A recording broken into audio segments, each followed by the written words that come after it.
Good afternoon, everyone. Welcome to this session of the Luxembourg International Climate Finance Days. I'm Laura Vehanen.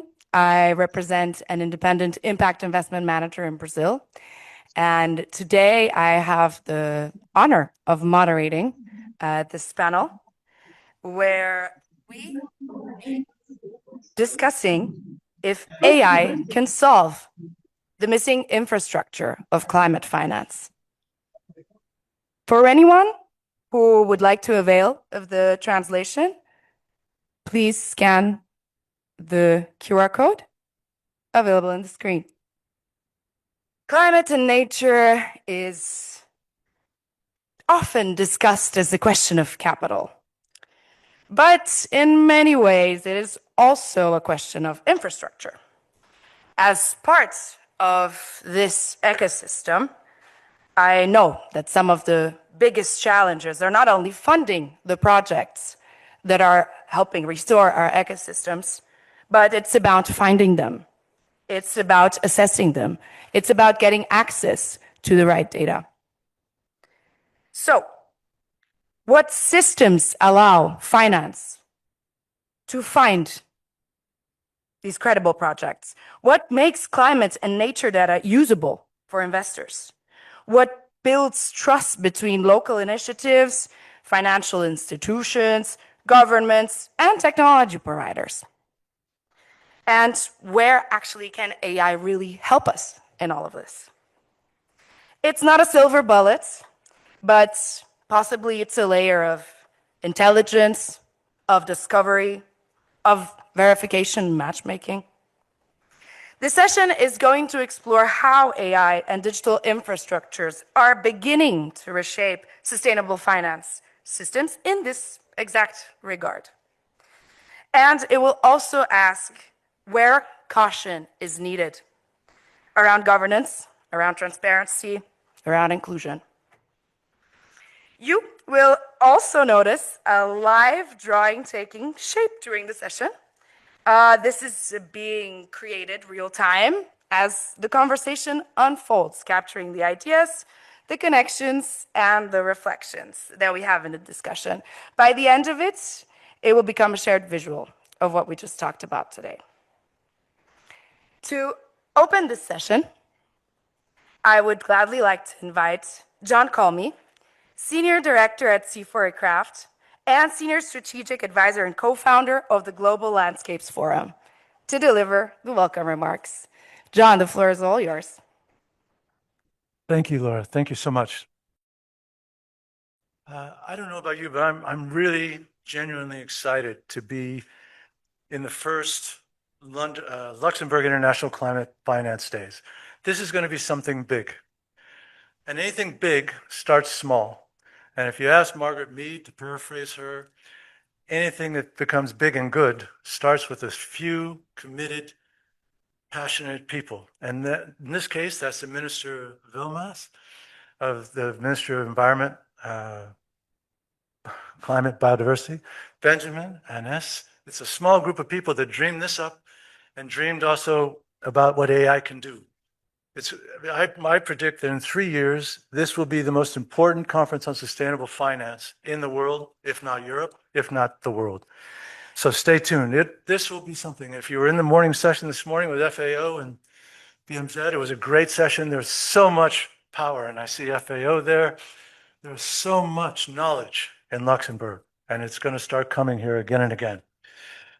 So what is the problem we're talking about? Laura hinted at it. From our perspective, there's no shortage of climate and nature solutions now across landscapes from Ecuador to Kalimantan, local enterprises, communities, indigenous peoples.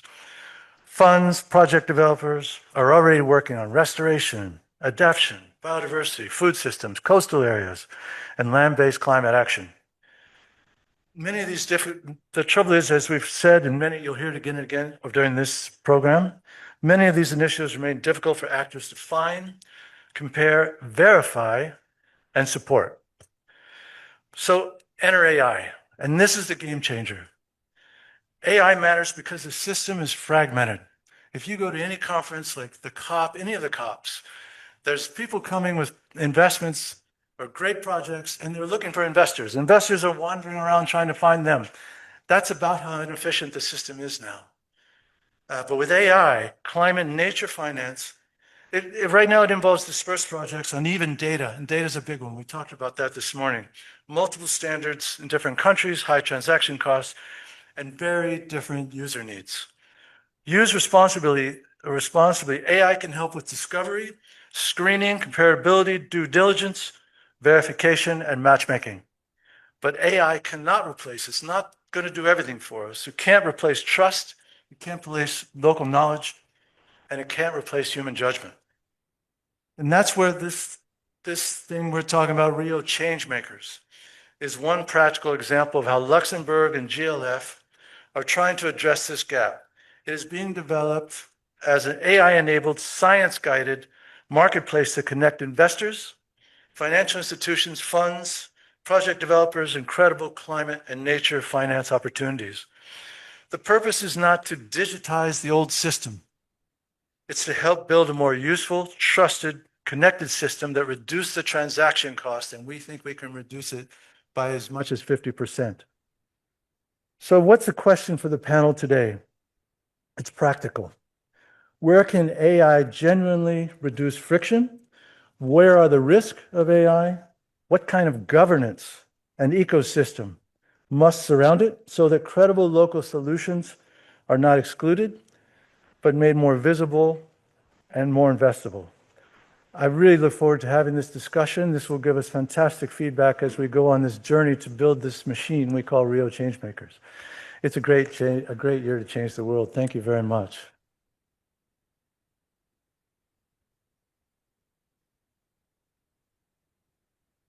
Thank you so much, John. Thank you for setting the context and framing and grounding this conversation for us today.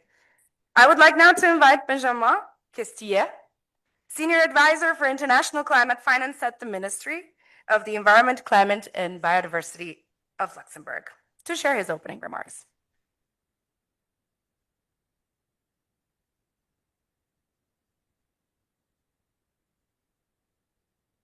Good afternoon, everyone, or good morning if you're online, or good late afternoon, wherever you might be.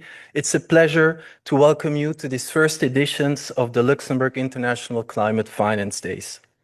Let me start, of course, by thanking the Global Landscape Forum for convening this session and for its long-standing partnership with Luxembourg.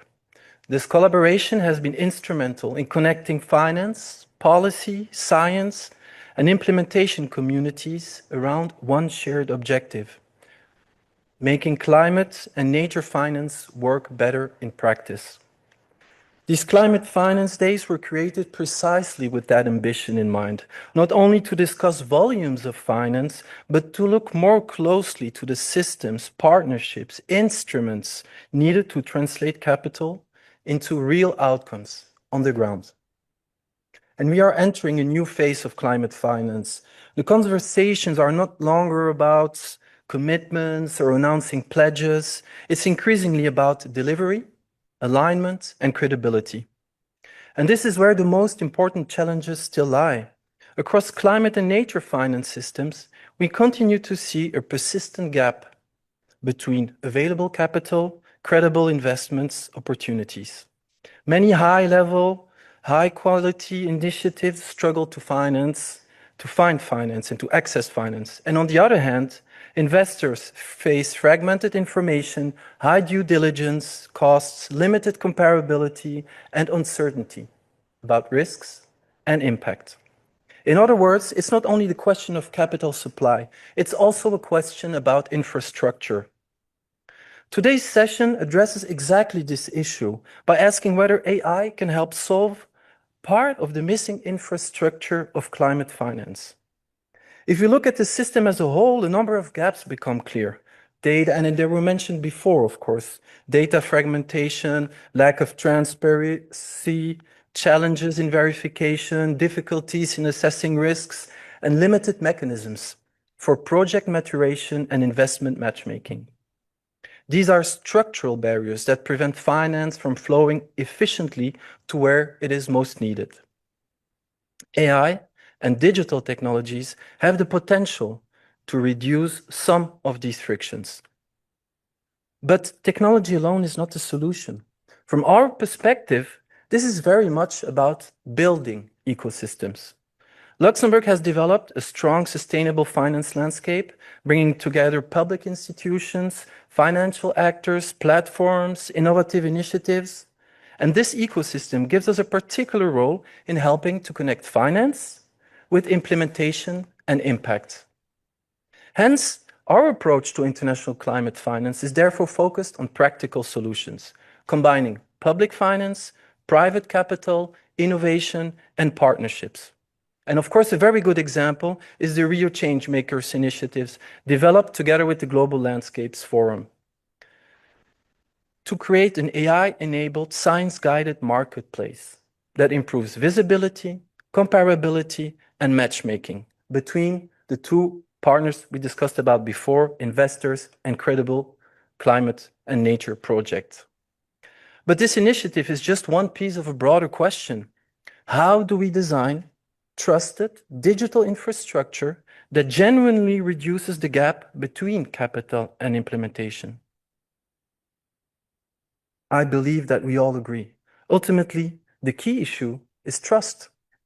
AI can help process information, increase efficiency, but it cannot replace the quality of the data, transparent methodologies, responsible governance, and strong institutional accountability. What we need is the human in the loop. This is why collaboration is essential. The question we should be asking is not simply what can AI do? It is what kind of ecosystem we need to build together around these technologies to ensure that they are useful, trusted, and fair. Let me conclude with one thought. The real challenge ahead is to move from ambition to implementation, and from fragmented systems to more connected and effective ones. AI may well be a part of the solution, but only if it strengthens trust, transparency, and real-world impact. I very much look forward to hearing from our panelists on where AI can genuinely help make climate and nature finance more intelligent, more credible, and ultimately more effective. Thank you very much.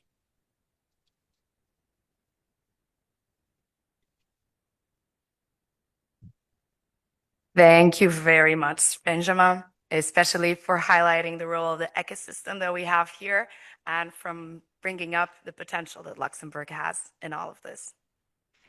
I will now start our panel discussion. So to join me on stage, please, I would like to welcome Ludwig Liagre, Managing Director of Rio Impact and Sustainable Finance Advisor of the Global Landscapes Forum, a development cooperation and sustainable finance professional, contributor to the Rio Changemakers Initiative. Welcome.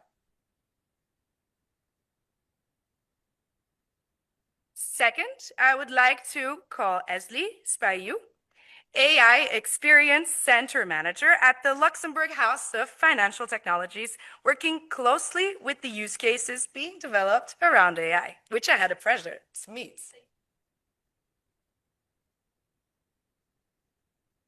And for here in person today, we also have Nida Khan, founder and CEO of Nash FinTech X, exploring how emerging technologies can bring efficiency to sustainable finance. Welcome. And also, this is a hybrid panel. So joining us online today, I would also like to welcome Sanjay Rahan, principal of Manuka Consulting, advising AI native startups and global entities on product strategy, responsible AI development, and commercialization. Welcome. Last but not least, I would also like to welcome Ida Nanga, Executive Director at AI and STEM Partnerships Hub, driving innovative initiatives that foster growth and collaboration across science and technology. Thank you so much for having me. Thank you all for being here. And from the introductions, I think you can see that we have a very diverse panel session today. So I hope we can explore all of the different thematics through these different perspectives. This will be a compact session, so I will keep us moving. I will ask you questions directly, and you can try to stay between 2 minutes each. That will work perfectly. Okay, so let's begin with some context on this infrastructure challenge that both John and Benjamin highlighted very well. We're talking about a structural gap, right? And if climate and nature finance is partly an infrastructure challenge, where are the current systems breaking down?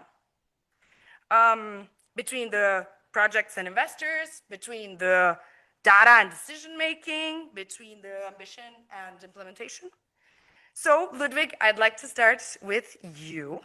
From GLF's experience working across landscapes, institutions, and finance ecosystems, where do you see the biggest structural disconnect in this sense, preventing the capital from reaching credible climate and nature initiatives?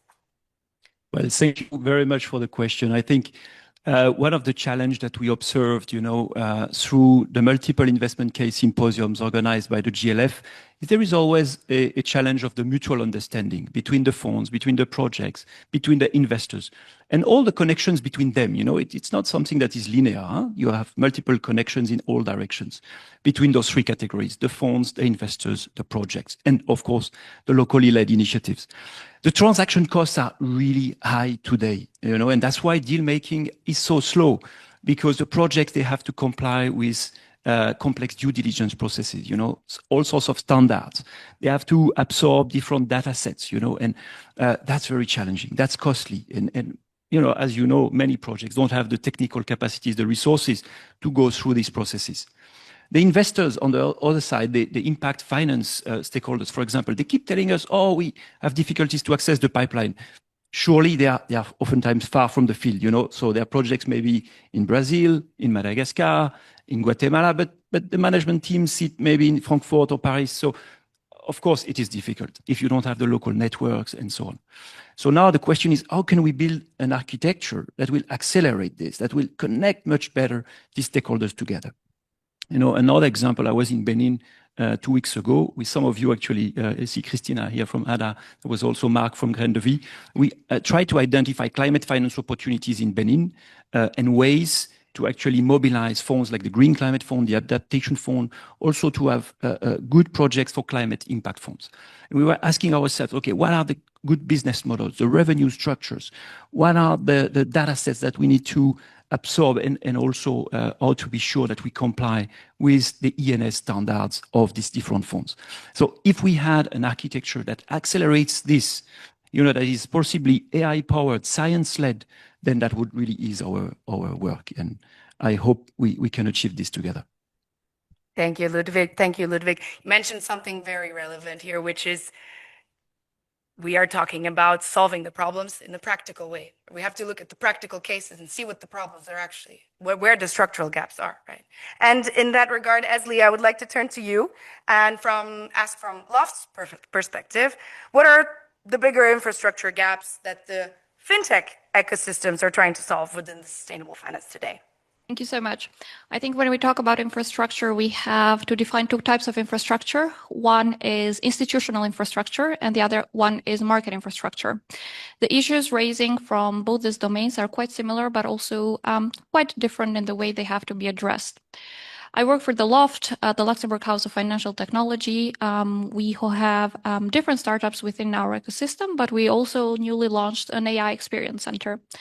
I'm very happy to say that and very proud actually to say that before we started working on this AI Experience Center, we tried to get a bit together the input from the ecosystem and Luxembourg. And one of the things that was very much highlighted was the need to have a zone dedicated to ESG, green finance, and green sustainability, which we have. I'm very proud. Laura said she has come to the center to check it out, but it's very unique. We offer the possibility to different startups to be showcased within the center including in a zone dedicated for ESG here in Luxembourg, to see what they're doing. And I think I have demoed more than 100 cases in the last 11 months, and I can say that there is a huge interest from startups to really try to tackle data fragmentation, which was mentioned previously, try to really offer an outlook to different institutions on how they can report better their data.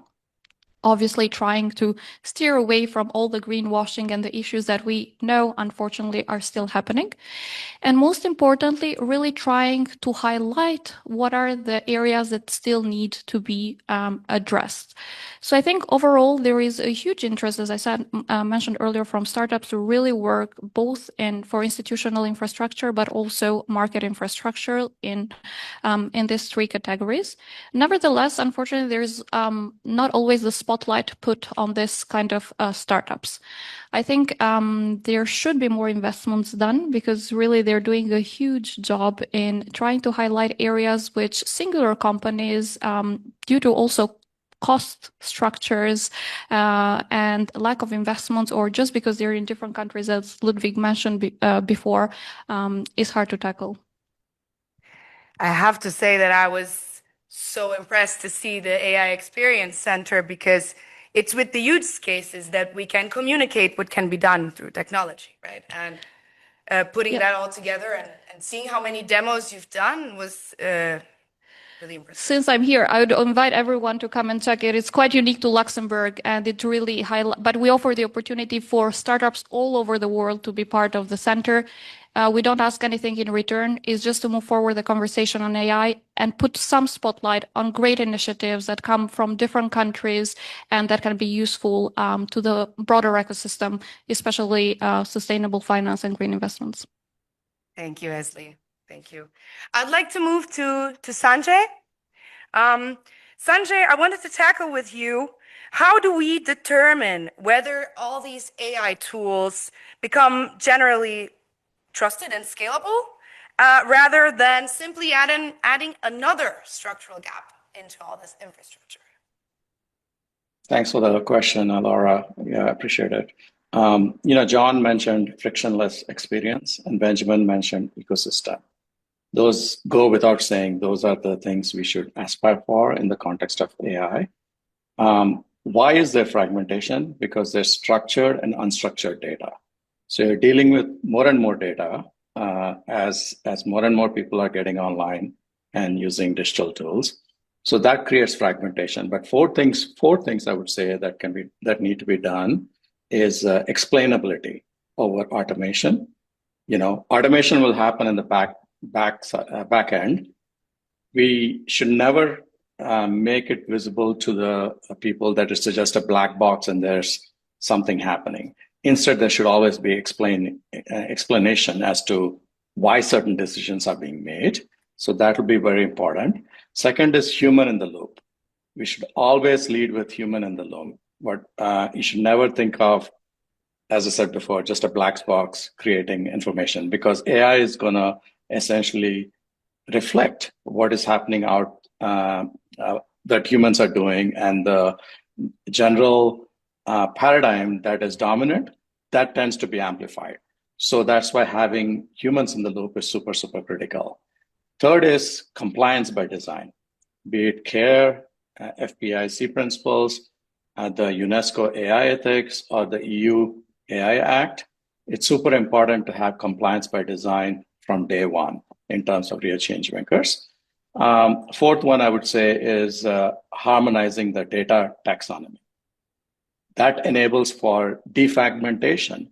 Data can come in any form, but the best way to understand and harmonize is to have a good data taxonomy.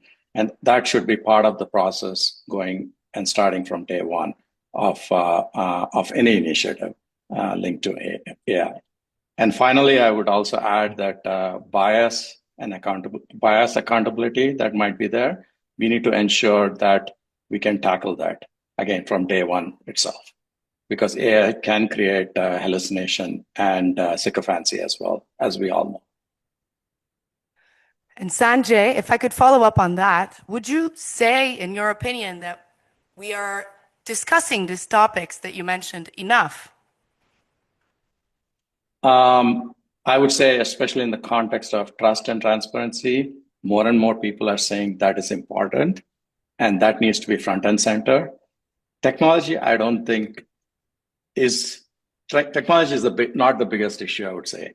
It's how humans use the technology that is the issue. And as we all know, there are always good and bad actors. Good actors can potentially become bad actors too. So it's very important to have the checks and balances in place and ensure that compliance is part of the process. Thank you. Thank you, Sanjay. Ida, now to you. Tackling this, I would like to ask you specifically, in your experience working across AI, STEM partnerships, and emerging technologies, what would you say are the biggest barriers ensuring that AI finance structure is inclusive, accessible, relevant to all the people and institutions that it is meant to serve? Oh, thank you so much. That's actually a very big question. It is big and good. And the reason for that is I like to say that the challenge in climate finance is not simply a lack of capital, but it is a lack of connection between capital, information, and local actors. So across Africa, we have many emerging markets. Of course, as you well know, we are referred to as an emerging market. Therefore, there are thousands of climate and nature solutions already existing on the continent. So we are looking at significant impact potential, yet they remain invisible to investors, just as our very able keynote speakers mentioned. Why is that? One, there's a lack of visibility. There's also a lack of standardized data and quality data at that. And also, there's a lack of investment readiness. And if I may add, there's also a lack of access to networks, such as the networks we are in right now. We don't take it for granted, but there are those who can't. So in my experience, these are the major barriers. So we need to look at discoverability. How many community-led and locally driven initiatives are simply visible within a global investment ecosystems, which was, do you know? If not, there's a problem.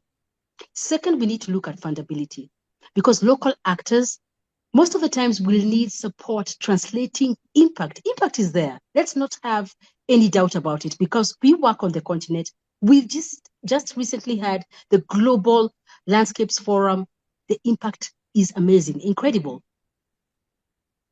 But how about translating this impact into investable opportunities through better data, reporting, verification, and business models? So thirdly, I would just like to mention about the fragmented ecosystems that I mentioned. Information is spread across governments, NGOs, researchers, and some financial institutions and communities. But we need a coordination so that this does not make it difficult for those who are looking to directly inject some investment directly to the ground, okay? And fourthly, I will talk about the unequal access to digital infrastructure and skills much later. Thank you so much. Thank you, Ida. Thank you. We have a broad view of all the structural gaps that are not so few involving this challenge. And now I'd like to turn to where can AI actually help, right? So the structural gaps are technical, they're institutional, financial, informational, structure about data and structured data, availability. But where can we actually use this new technology to help? And where do we have to be careful with it? So for this, I'd like to ask Nida. As AI becomes more and more embedded within our sustainable finance systems, how do we avoid creating tools that are technologically very powerful to tackle all these gaps, but difficult to scrutinize or trust? Thank you for your question. Hello, everyone. So basically, when we talk about AI systems, a large majority of the people in the finance sector, they might not be aware of basically how it is working. And so there should be transparency by design. all the code data as well as the limitations of the system should be properly documented, and it should be readable by people not on the technological side as well. And then when you document the data, it is important that you put it on a permanent database like the blockchain, for example, to ensure that there is no tampering of the data decades from now. And as Sanjay mentioned, a very good solution for this is the explainable AI, which is very, very crucial to ensure that we have everything written. There is validation for every decision that the AI system is taking in our language. We can read and understand why a particular capital outflow has taken place, let's say in green bond allocation. And when we talk about the data being on the blockchain, we come on the issue of accountability, which is very, very crucial. So we should also try to build accountability through governance. And when I talk about governance, there should be a multi-stakeholder perspective. We should have experts, we should have ethicists, we should have regulators, and we should also have representatives of the communities being a part of the strategy that is being devised. And when this is done, we can be sure that the decisions that are backing the AI system are accepted by all. Then the output from the AI should be in a standard format. It should be verifiable, comparable. Let's say, so the system should adhere to the current sustainability regulations, for example, the EU taxonomy. And when we talk about like climate projects or sustainable finance, inclusivity is crucial. So we should try to promote fairness, and there should be mitigation of biases that exist, whether by way of data or mathematical computations to allocate data, let's say, to projects that give you a high ROI. So there should be consideration on that aspect as well.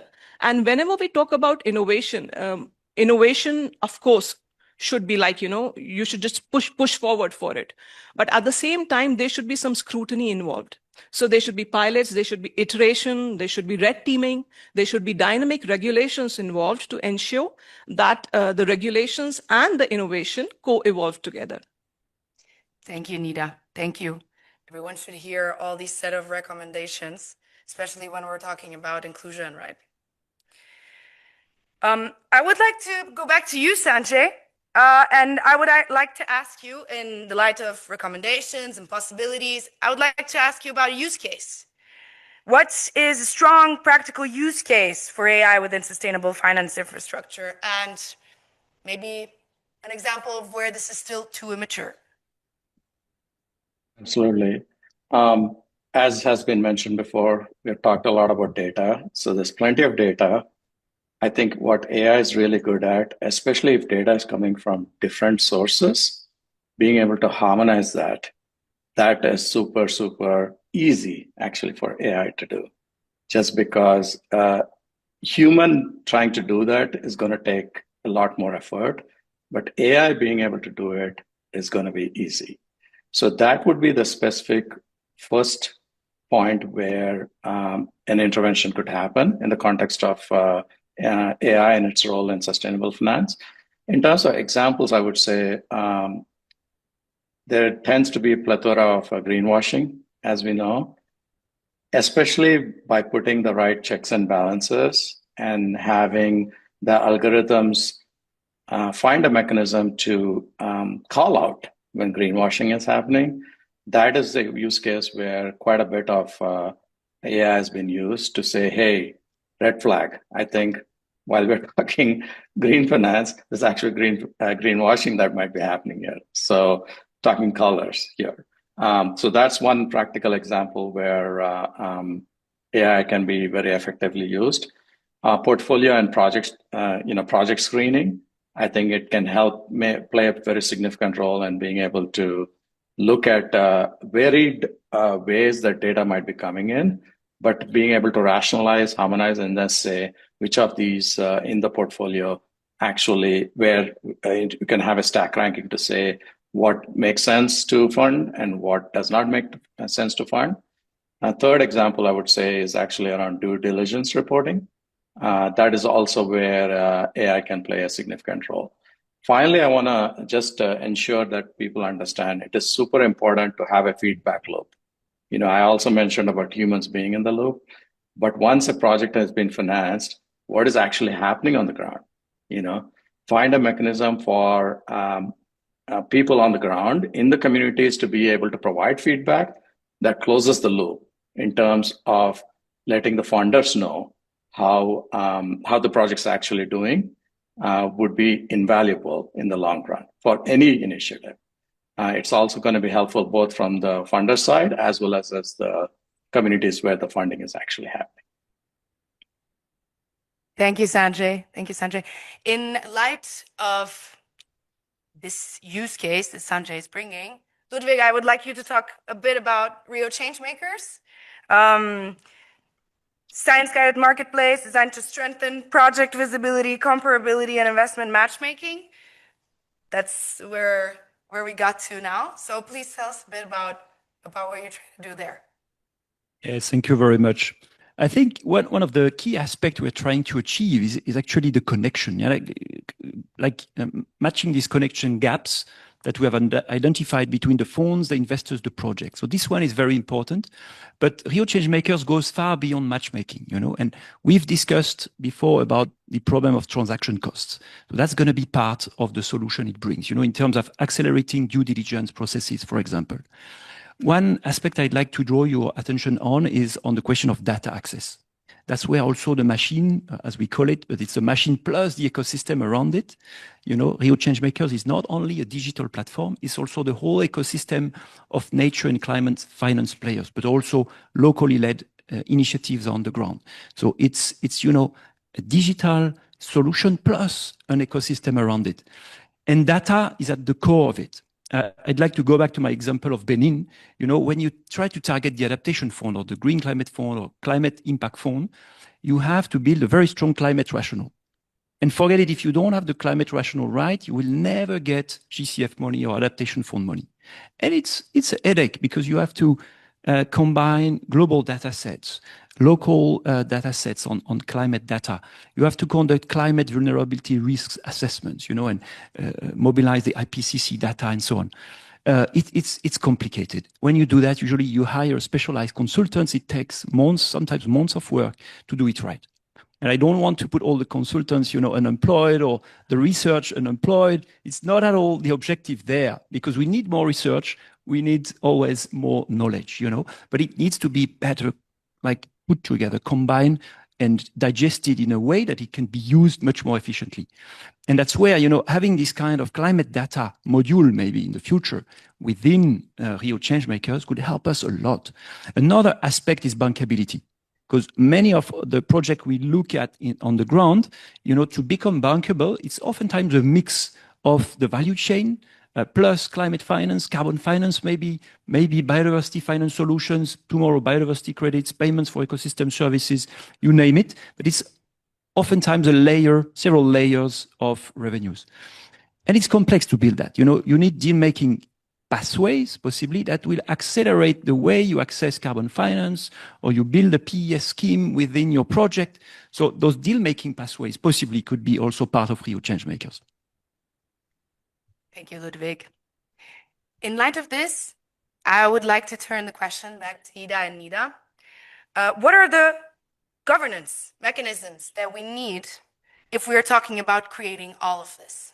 If we're talking about putting all this data together, if we're talking about creating this climate rationale inside. So I would say that the governance decisions that are taken, again, there should be a clear documentation available to all the financial institutions so that they can demonstrate compliance, which will help to build trust in the ecosystem. And additionally, whenever we are talking about automation frameworks like AI systems, which are scalable, what can happen is if there are not proper risk control mechanisms integrated into the system, when you deploy them widely, they can compromise safety and the existing regulatory standards. So there should be proper risk control mechanisms. And additionally, traceability, transparency, which I already mentioned, is very, very critical. it should be a part of the governance strategy as well, because with time, the AI system is going to evolve. They will become more complex and the impact would be much more. So it's very, very crucial that we focus on transparency and traceability right from the beginning when we are building the ecosystems. And again, as I mentioned, blockchain can play a very, very pivotal role in that. Then there should be systemic and institutional changes to ensure that the resilience of the financial institutions is strengthened. And this can happen when we translate the governance frameworks, let's say, into everyday operations. Like we have mock drills, in corporate sector, like there's a fire happening. What are we supposed to be doing? So similarly, we should have such simulations as a part of the financial institution. What would happen if there's a market crash? Imagine there's a market crash. What are you going to do about it? AI simulation can also be involved, then everybody in the institution can also be involved. And that is how I feel that we can have adequate or proper governance mechanism to build a trusted ecosystem. Thank you. Thank you so much. Ida, do you have anything to add to that in terms of governance? Yes, absolutely. Okay. Transparency has already been said. I agree. It's very important that everyone should understand how data is collected, how it's analyzed, and how it's used, especially when it's generating recommendations or decision making. So definitely transparency has to be right at the center. When we look about human-centered accountability, and I believe Ludwig and even John mentioned the human-centeredness, not being excluded, but actually being a part and parcel of the decisions going forward. And I agree, because AI shouldn't be, it should be an enabler. It should be there to augment human judgment, not to replace it. Therefore, responsibility must always remain with institutions and the decision makers. So that is a definite angle that we cannot leave out. And also when we talk about inclusion, let it be inclusion by design, because the voices of local communities, the voices of indigenous people, the voices of women and youth and underrepresented innovators must be reflected both in the data sets and the governance structures. And why I specifically said by design is because it should not be an afterthought. While the artificial intelligence tools or any other tech tools are being designed, you should always think about inclusion. Who are we reaching out to in terms of what do they want to see? And it's not just about capital, it's also about the end user. So this is what I'm actually going to highlight today. Thank you so much. Thank you, Ida. Thank you so much. We are heading closer and closer towards the end of our panel. And before we close anything, I would like to ask each and every one of you for one brief reflection. Could you say in one sentence, taking into account everything that we've discussed so far today, what is the single biggest shift needed to make climate and nature finance systems more intelligent, trusted, and investable? What's the single biggest shift? Ludwig, I'll call you first. Yeah, the biggest shift I would say is reconnecting the system, and reconnecting in a way that it's much more agile. And as several of us said, reconnecting in particular with the needs of local communities. I was moderating a session this morning and there was a gentleman, I think from, if I'm not mistaken, he was from Uganda. But I will check later. But he made a very good point that our discussions, they need to be connected to the ground realities. It's so important that we have landscape realities always in mind when we discuss these solutions. And looking ahead, I think that's where huge change makers will make a difference in the future. Because it's a lot about climate justice at the end of the day. It's about connecting communities, projects, investors, and funds together. Thank you, Ludwig. Leslie? Put more the focus not on sustainable claims, but on measurable outcomes. And I think one important thing on that account is how much importance we put to AI systems that really target precision and efficiency. And I think looking forward, we really have to focus on sustainable investments. And in doing so, gather and try to take fragmented data and through credible systems, turn them into useful information. Thank you, Esli. Ida? Say Okay, that we should rapidly. sorry. I'm sorry. We can start with Nida, and I'll call you just after Ida.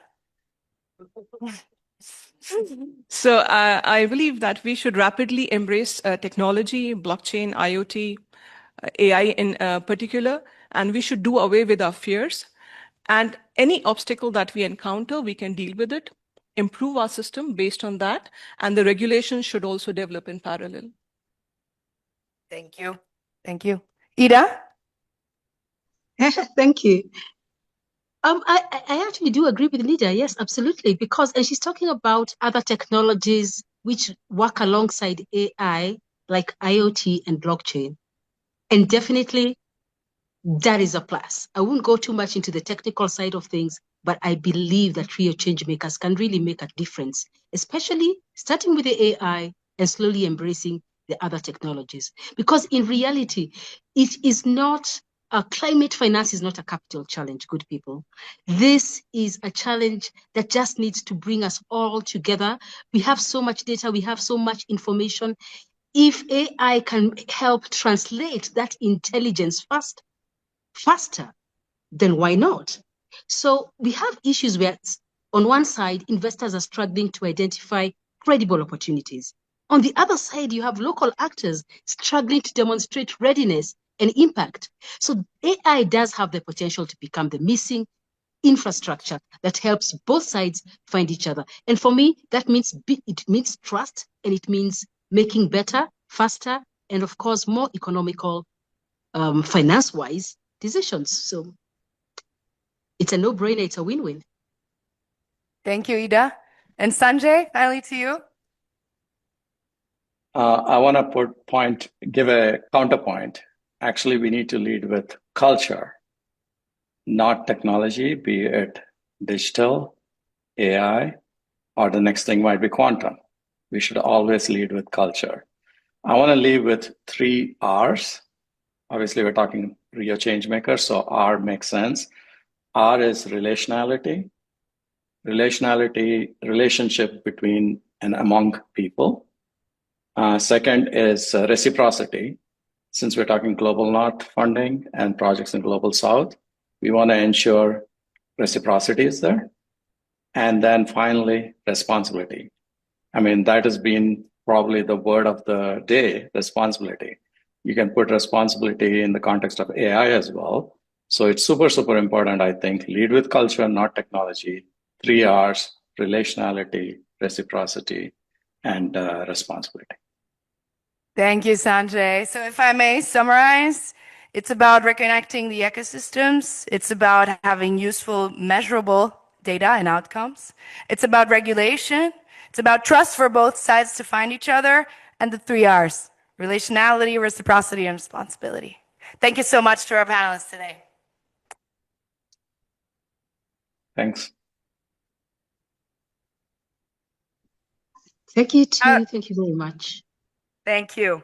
I would like to acknowledge the live drawing that we have. It has been created alongside this session.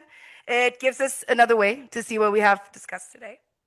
I want to thank John and Benjamin for opening the session, to the Ministry of the Environment, Climate and Biodiversity of Luxembourg, and to everyone joining us here today and online.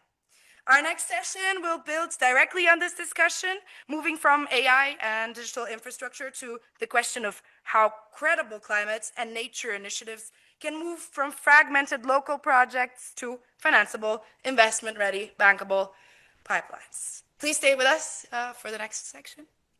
Thank you very much.